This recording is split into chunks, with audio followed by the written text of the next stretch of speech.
Welcome, fellow bookworms, to TBR's Den. My name is Whitney, and today I have a little bit of a fun video for you.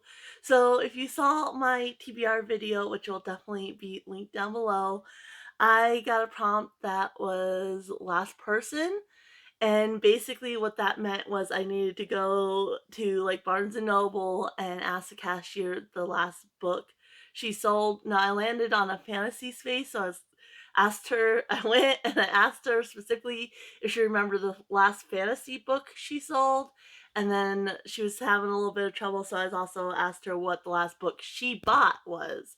And so I was able to get 2 books that way, and then I added on an extra one. So for fantasy, she had said A Twisted Tale, but she had mentioned the Rapunzel one. I think she said Rapunzel. And then the Unbirthday one. I couldn't find either of those, but I found this, which is a Twisted Tale anthology.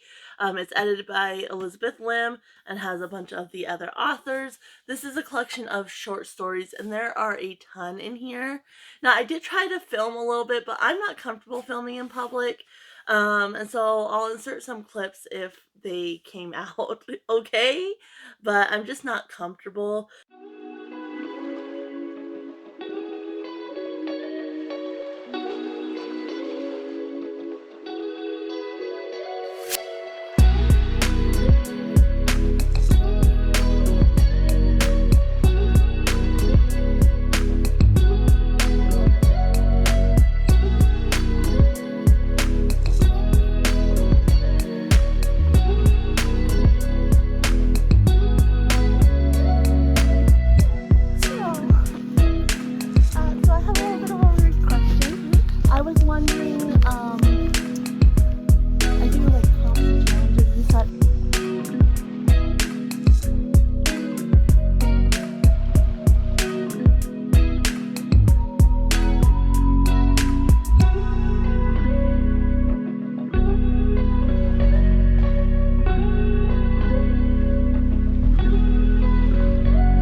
Has a ton in here. So you have Cast Out, What If Snow White Learned Magic, A First Mission, What If Mulan Became the Emperor's Advisor, Et Viola, What If Remy Had Met Colette First, The Envelope, What If Anastasia Had a Change of Heart, A New Dawn, What If Mufasa Gave Up His Throne, Rattle the Stars, What If Jim Hawkins Joined the Pirates, A Royal Game of Chess, What If History Wasn't Quite Right About the Legend of Robin Hood, The Secret Exchange, What If Eric Met Ariel After She Rescued Him, Dust to Dust, What If Tinkerbell Was Working for Captain Hook, Gonna Take You There, What If Naveen Had to Get Home to Maldonia, Fates 3, What If the Triplets Visited the Witch, A Dragon in the Snow, What If Madame Mim and Merlin Went to School Together, The Journey Home, What If Belle Had to Take Her Father's Place at the Fair, Call It a Hunch, What If Hercules' First Day as a God Didn't Go as Planned, The Reluctant Prince, What If Bambi Didn't Want to Be the next great prince of the forest, and lastly, Rose and the Thorns, What If Aurora Knew the Truth About Her Curse. So I don't think I'm going to read all of these in December. I'm just going to, read a few, but I'm really excited to have this. I've only read one Twisted Tales. I now have one more, Go the Distance, which is the Hercules one.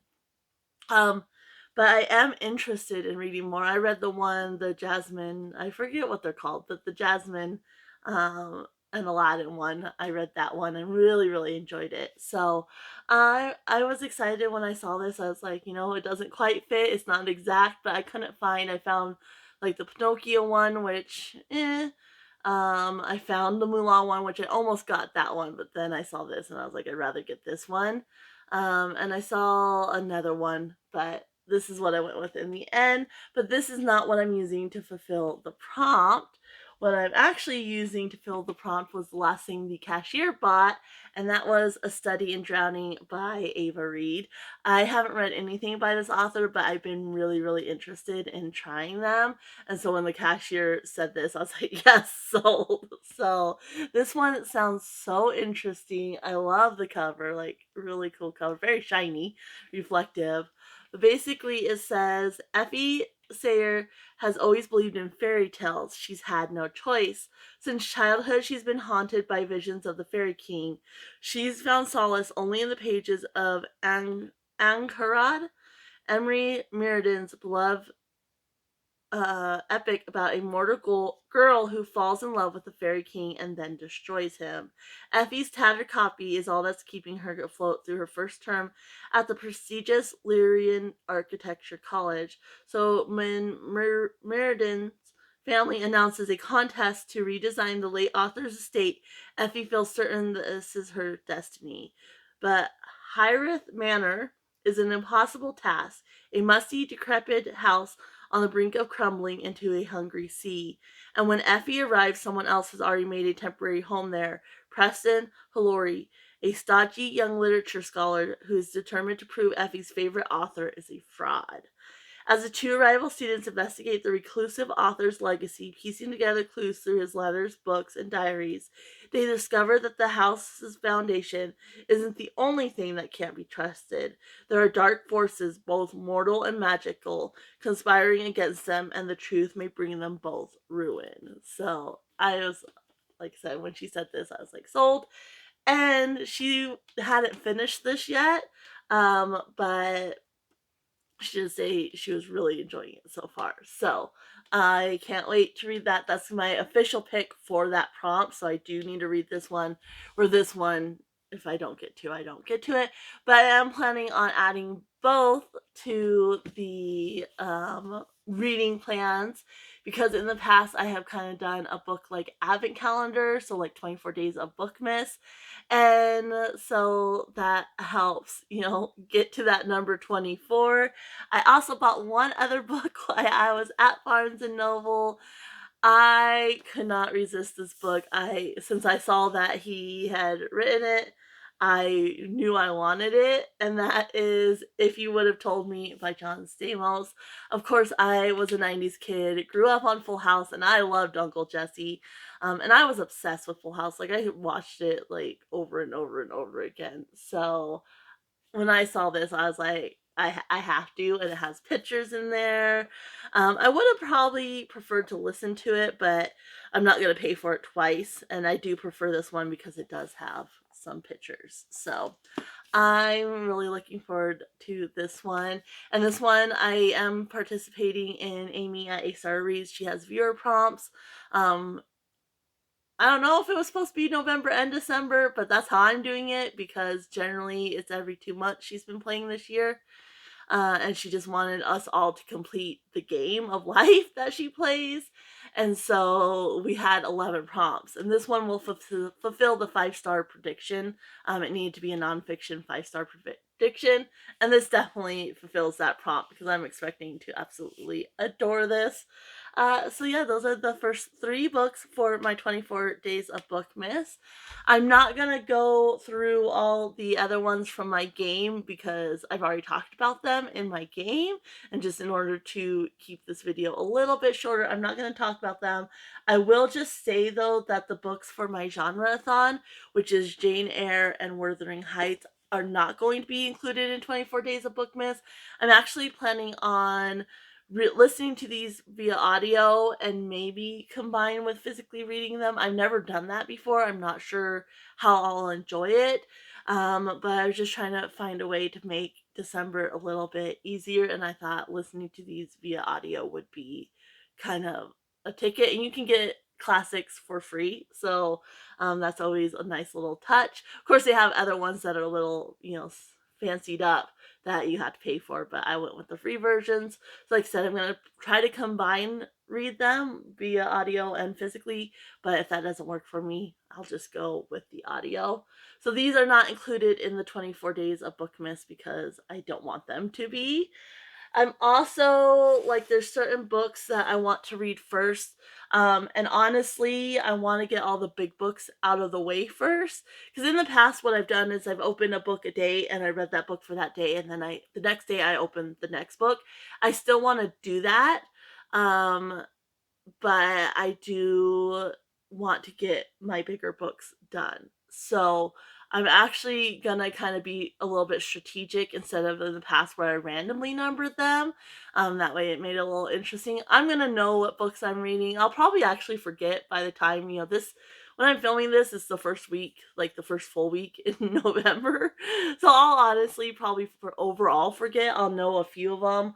Like the first one I know I want to pick up is Battleground by Jim Butcher. So this one is going to be like day one, and that way I can pick it up. And then I'm going to alternate with some smaller books. And so like I said, I'm not going to go through all the books that are on my official game TBR because there's already a video with all those books on there. So if you're interested, again, that will be linked down below. But I'm going to go over the ones that I'm going to be adding. So let's start with these three down here. So these three were on my list last year, but they're collections of stories. And so I only read some of them. So the first one is Christmas Journeys, which has 4 festive holiday romances by Emma Richmond, Catherine George, Lindsay Stevens, and Kay Gregory. I read the first 2 last year. Which was A Man to Live For by Emma Richmond and Yuletide by Catherine George. So I'm going to read the next 2 this year. So it's Mistletoe Kisses by Lindsay Stevens. Kel Cragen claimed he still loved Jasmine because she forget his betrayal 5 years ago. Visiting her former home in Sydney for Christmas brought back memories of her past love for him. Would a kiss under the mistletoe rekindle their passion? Christmas Charade by Kay Gregory. Going home for Christmas was always a joy for Nina, apart from facing her father's annual matchmaking efforts. But this year would be different. What she needed was a temporary fiance, and gorgeous, sophisticated Fenton Hardwick was the perfect candidate. So it looks like you got second chance romance and fake dating. So love it. So I'm going to finish that one hopefully this year. They were pretty quick and easy. The next one that I was really enjoying, I only read one out of here, but I definitely enjoyed it. It's 9 historical romances from America's Great Plains, so it's a Prairie Christmas collection, and I just love like the old historical vibes of this one. I read the first one, which was Take Me Home. I don't fully remember it, but there are a ton. There's like 1, 2, 3, 4, 5, 6, 7, 8, 9 of the stories. So there's 8 more. I'm not probably going to read all of them, but that's fine. I'll read, 1 or 2, and it will be good for the next year. And like I said, I want to be strategic, so I'm going to slip some of these shorter ones and some of the ones that I just want to read a couple in between my bigger ones, so that way, I'll pull a bigger one, and then the next day I'll read a couple, and then hopefully finish the bigger one is the idea. So this one says, settling in the vast open prairies, weathering the winter storms, and finding joy to celebrate during Christmas epitomizes the pioneer experience. In this unique collection of 9 Christmas romancers, readers will relive a prairie Christmas with all its challenges and delights as penned by multi-published authors, including Tracy Peterson and Deborah Rainey. And of course, there's all kinds of others. So that's the next one. And then the other one, which I only read one of, there's 4 stories in these. And these are like, each one's told by a different author, but they're all connected to each other. So I think it's like 4 sisters. And so you have Christmas Bells of Georgia, and it's Jeannie Smith Cash, Rose Allen Macaulay, Jerry Odell, and Deborah Ulrich who wrote these. And like I said, I read the first one. But it says, 4 letters are mailed from Monticello, a small antebellum town in Georgia. Sisters once, now heirs to a historic plantation, each young woman must come to terms with the circumstances of her birth. When she learns in a letter she's adopted, Holly feels betrayed by her parents. She books a flight out of Missouri immediately. Will she ever be able to love again? Raised in a wealthy, loveless home, Carol rushes to Monticello from college in Atlanta when she receives her letter. She's searching for family, but finds instead a boy she once mistreated. Will he remember her, forgive her? In 1 year, Star has lost her parents, boyfriend, and job, so she's sure her letter is more bad news. When the attorney flies to California to offer proof, Star takes a second look at the message and the man. And then lastly, you have Noelle, who always knew she was adopted, and she always knew she was adopted, and she's always loved the foreman on her father's Texas ranch. But he's so distant, perhaps a trip to Georgia is the break she needs in life. Will the sisters receive a traditional gift of love? And so I remember reading the first one, and it was about like the sisters aren't together yet, and I believe at the end, there's a little section where they get together, if I'm remembering right. But yeah, this one was fun, and so I'm looking forward to at least reading the next sister's story in this one. So there's those 3. And then we have a ton of little books because I did not want to add a bunch to this TBR. Like I said, I don't want to stress myself out. Last year wasn't stressful, but I didn't get through all the books, so that was kind of a little bit of a bummer. And so this year I want to give myself a good chance. Like I said, these 3 anthologies, I'm not planning on reading the whole thing, but the rest of them I would really like to get through, especially obviously my TBR. So first up, we have 2 Clifford books, and the first is Clifford's First Snow Day. I loved Clifford growing up. I had several of his books. His books. And then we also have Clifford's Christmas that I'm going to be reading. So we have those, and Clifford is a big red dog, who's uh, adopted by Emily Elizabeth, and he just grows and grows and grows, and then he's a giant dog. So you can see here, like, he's very big. So I'm really looking forward to, I know I had this one as a kid. I don't know that I had this one, so I'm looking forward to visiting those. And then we have a bunch of other little ones. So the first one, excuse me, is a mystery. Well, actually, the next 4 are mysteries. And excuse me, geez Louise. So first is The Candy Cane Caper by Cynthia Blair. This is, I forget the twins, the Pratt twins or something series. And I found 2 of these. I found another one also at the thrift store. And they just looked, I like vintage books. I love picking them up when I see them at the thrift store. And so I decided to pick this one up. So it says, Christmas is coming, but Susan and Christine Pratt aren't much in the celebrating mood. There's no snow, and now their parents want to spend the holiday in Mexico on a second honeymoon. But when the family decides the twins should stay with their grandparents in beautiful snowy Vermont, they get into the spirit right away. In Vermont, Susan and Christine discover that someone has been embezzling funds from the children's hospital that could close for good if something isn't done fast. The girls get the idea to set up a bazaar to raise money, and they get the whole town of Ridgewood involved. Everyone pitches in to make this the best Christmas ever for some sick kids. With the help of their new friend, Brian Barker, the twins set out to investigate the reason for the hospital's uncertain future. But the hospital's suspicious administrator, Mr. Stone, is determined to stop them. As in their other delightful adventures, the girls are going to put to good use their double identities. And so I know, like, in the first one that I found, I think it's the banana split affair, it was talking about they end up switching places because they're very different. Like, one's very studious and like kind of a book nerd, and the other one's more, popular and outgoing and such. So yeah, this is perfect for the season though, so I'll be reading that. Then we have a Nancy Drew Files book, which I've never read any Nancy Drew books. I'm building up quite the collection, again, from books I found at the thrift store. But this is one I got in my most recent venture there. And this is called Cutting Edge. So this is case 70 of the Nancy Drew Files by Carolyn Keene.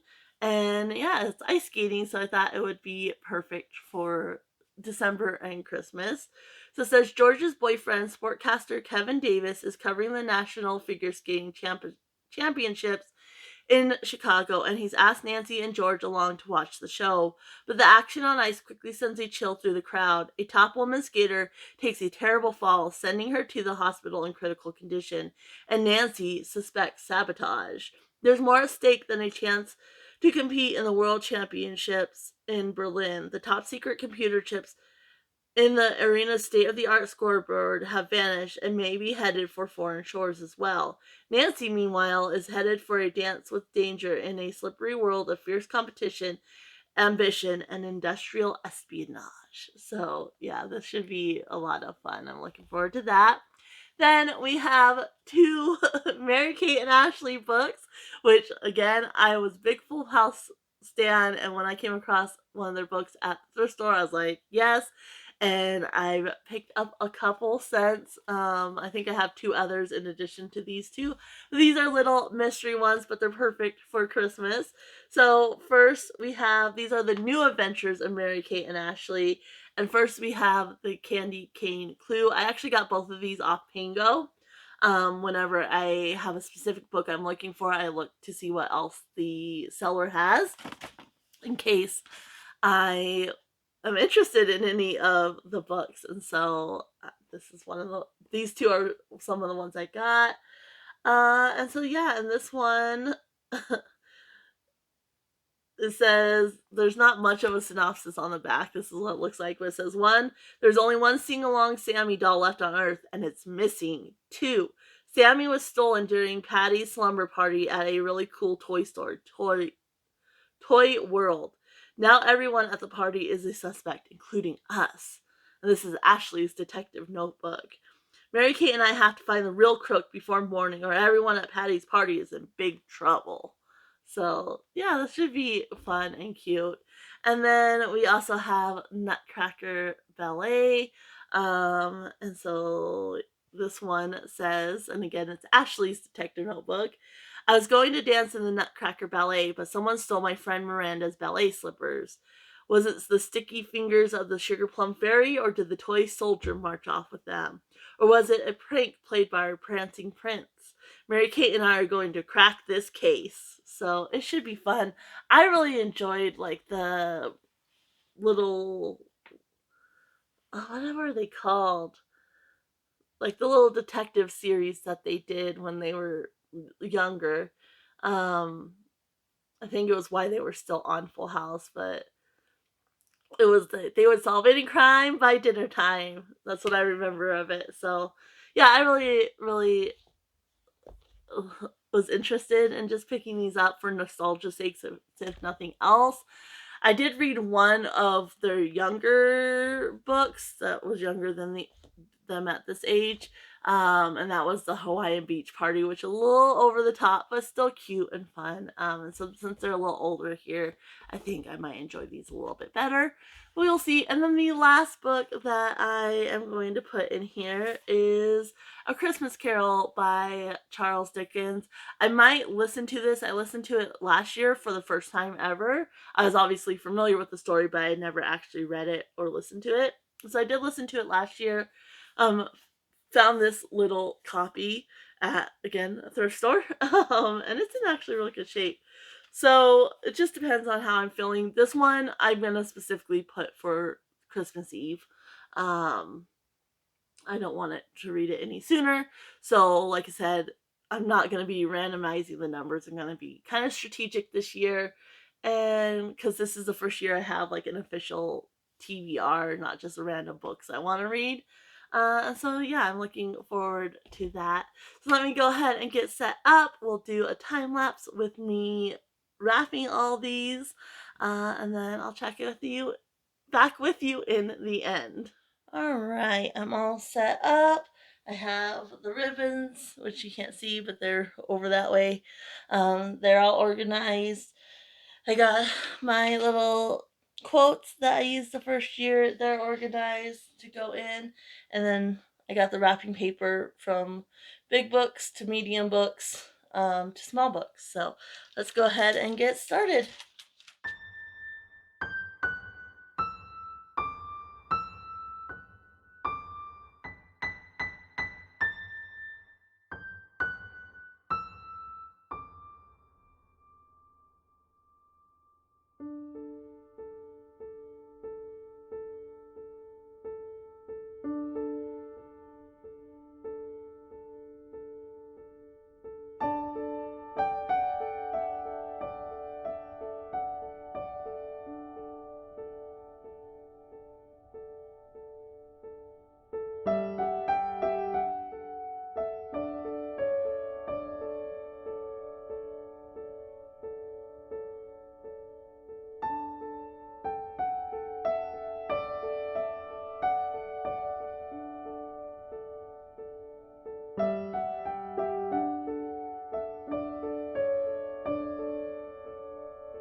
All right, so I got them all wrapped. I'm not a good rapper. I'm too impatient. So you're probably, I mean, I know I sped it up, but yeah, I just get way too impatient. And it was kind of hard because these original wrapping papers were cut for specific books. So I kind of had to figure out, how to make it work on in some cases. Like sometimes there was a little extra, sometimes there was hardly enough. So, but yeah, looking at this, it's quite ambitious for December as always. But again, past my main TBR, I'm not gonna push myself too hard. I'll read what I can read. But I think like I said, I got a little bit of a good mix. So I got those really short, really quick, easy ones to help when the books are going to take me a couple days. And then, of course, after the 24th, I'll still have a week of reading. So whatever I don't finish up during the 24 days of Bookmas, I will do that. So here, they're kind of slippery now that they're wrapped, but let's see if I can do this. So this is the first 12 days. These are mainly my actual TBR books. And so, stay. That's going to be a lot of my main TBR. I do have, like I said, a couple that are going to spill into the second set of 12, which this one still pretty hefty stack, but it does look a little bit more manageable. Now they're gonna slip and slide and fall. So yeah, I'm really excited. I'm going to be, videoing each day as I unwrap them, and then kind of my thoughts the next day. So what I'll do is I'll unwrap the book, I'll read it, and then the next morning before I unwrap the next book, I'll kind of give my thoughts, whether I finished the book, whether I still have more to read, that kind of thing. So you'll be able to see that. And I'm excited for December. I love unwrapping books each year. First year was I didn't read the books, but I unwrapped a book each, and I still haven't even finished those books. I kind of got burnt out, and so I have a little bit left to go that I still need to read. And then last year I just picked Christmas books and then I wrapped them all. And like I said, each day I unwrapped and read that book that day. So, and then some spilled over, or I didn't finish some of the anthologies and such. But let me know if you're doing anything fun book related, and if any of these books you're interested in. And I'm going to go ahead and leave you guys here. Happy reading, everyone. Bye.